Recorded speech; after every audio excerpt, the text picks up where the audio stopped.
In this video, I'm going to talk about easy indoor plants to care for that even you, yes you, can't kill, and also introduce you to my plant family, which includes some very easy to take care of houseplants that will simply not die.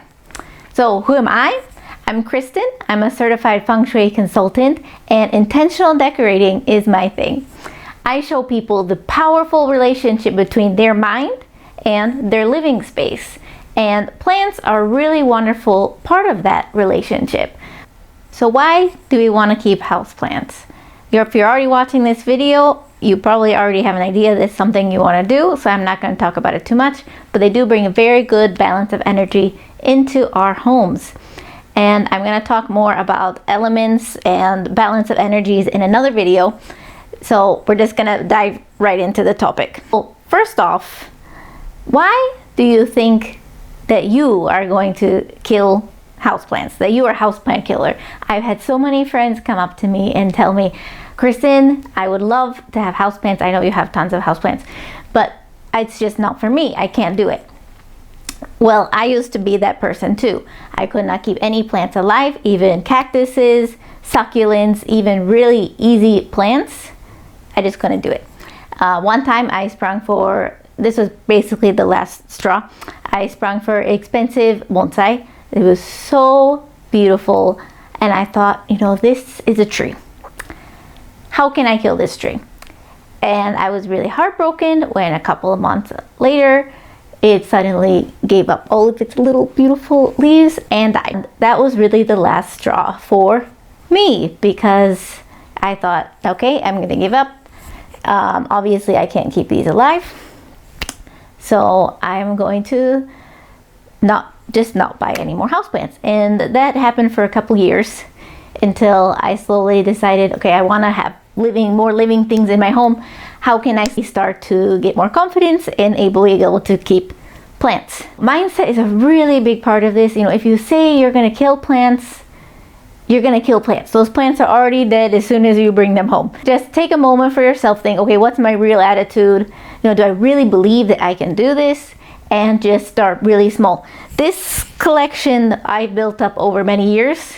You know, in the beginning, it was just like I had one plant. I was like, all right, I'm gonna focus on this one plant, gonna keep this one alive. And little by little, you know, that's how you build more confidence to keep more of these plants. You know, I believe that I can take good care of them. I know that I can take good care of them, and it will take some time to build up to that. So get to the point where you can really believe that you can keep these plants alive. I love to talk about mindset and mindset work, but that's a whole nother topic. So please check out that video. I'll put a link below or in this video when I make it. So why are your plants dying? And see, language is important. It's not you killing your indoor plants. They're just dying. You know, it happens. They're living things, you know. Let's look at top 3 reasons why your plants be dying. So number 1, too much water or too little water. So check the soil. Is it moist? If not, it needs some more water. Also check the kind of your plant. Some plants need a lot of water. They don't. You can usually tell if the plant's getting wiltery. You know, that's going to be a sign that you're giving it not appropriate amount of water. So be sure to pay attention to that. In my case, I tend to overwater my succulents a lot, and then that's why they all died. So I have a tendency to overwater. So now I really cut back to when I really notice that they need more water. Second reason, sun. Sunlight is very important, so also pay attention to the color of your plants, because that's one way you can easily tell, does it need more sun or not, or is it too much sun? So in my case, I'll talk more about it, but my spider plant here, it's very sensitive to the sun. If I put it in the direct sunlight, it will start to die after a couple of days. It will turn bright yellow. It's pretty obvious what's going on. Because I knew it was a spider plant and I did research about it. I think some people, they are not going to know why it's turning yellow. Just be paying attention to that water, sunlight, and in general, number 3, just not paying attention, the appropriate amount of attention to your plants. In my case, I had it when I got a new plant. I was very, very excited. That's why I tend to overwater it, because I wanted to show it how much I love it. And I loved it to death. Be careful, give it appropriate amount of attention. You know, plants are living things too. They can feel our energy. So just give good vibes to your plants. Just say like, thank you for being here. Thank you for being in my life. And then just like check up on them, and then they'll tell you how they're doing. They'll tell you if they don't feel good, you know. So just paying that attention and giving that good energy to your plant really makes a big difference. So next up, we're going to be looking at my plant family. This is my rubber plant. I call this my immortal because it does not die, but also it does not grow. It does not change at all. If I did not have some sign it was alive, because recently it lost one of its leaves. Last week, one of the leaves just turned black and fell off. If it wasn't for that, I might think it's a fake plant. But this one, it's beautiful. It can be a little expensive, but it's worth it because it's very low risk. I would say this is like the safest plant. I just water it a couple of weeks, like maybe not even every week, like every couple of weeks. And it's beautiful. I like it very much. It is my only plant that I really have to dust. Actually, you do need to dust your houseplants. A lot of people forget about that. But especially this one, these big, beautiful, wide leaves, these I do need to dust fairly often. I would not put this in direct sunlight. I've always kind of kept it away from the window. It really likes it a lot better there. So this is the cast iron plant, or I really like this name, the barroom plant. This is also the other plant of mine that is immortal, and I also have to dust.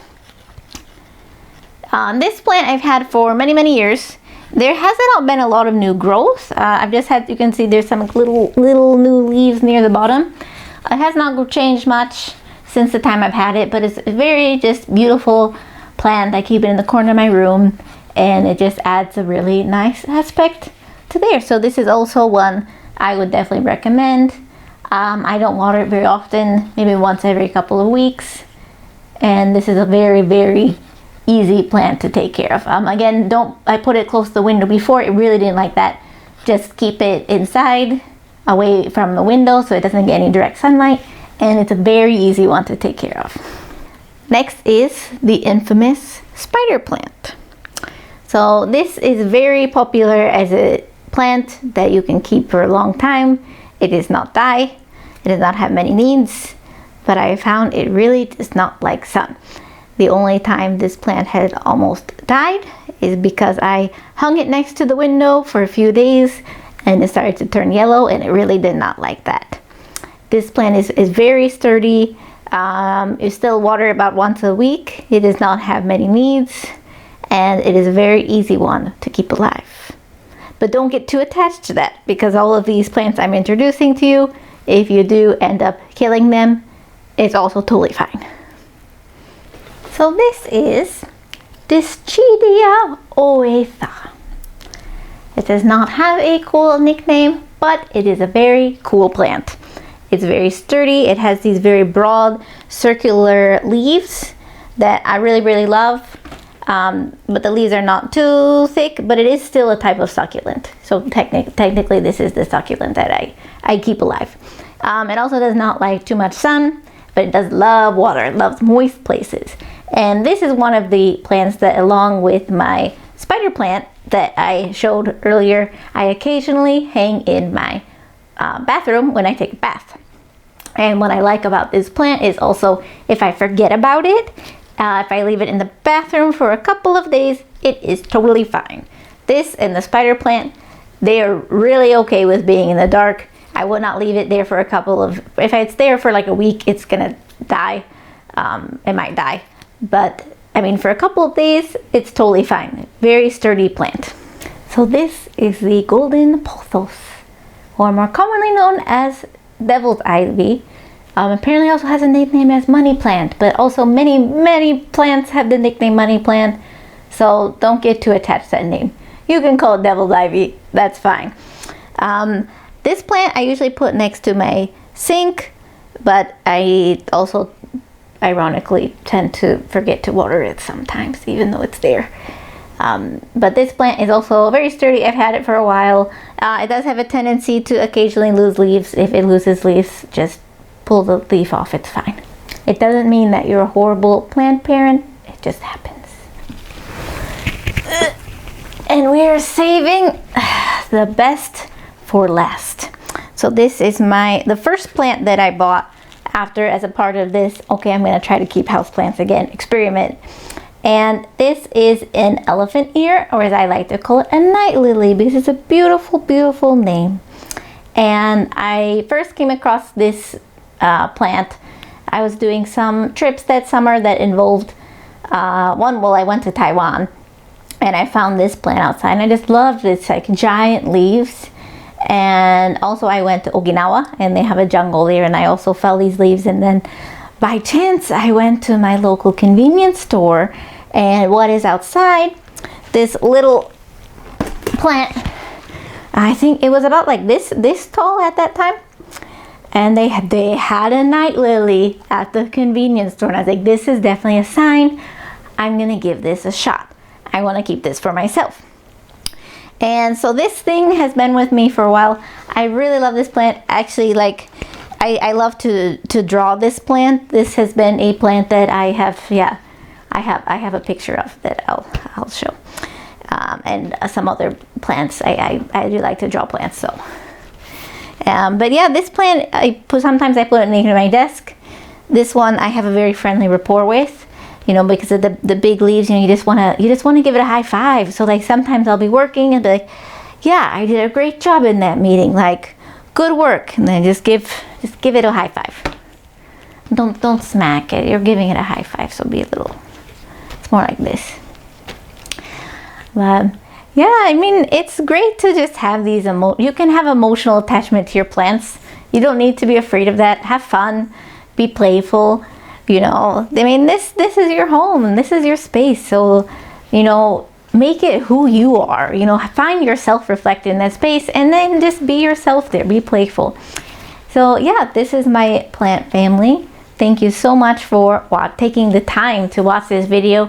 And as you can tell, this is a new channel, so especially now I appreciate new subscribers so much. It really encourages me to make more videos. So please subscribe to this channel and let me know before, like, do you like this video, or do you have any of these plants? Are you interested in getting these plants? Do you need any advice? This is definitely the time that I can hear your voice very clearly. So I appreciate any comments and subscription. Thanks so much. Have a beautiful day.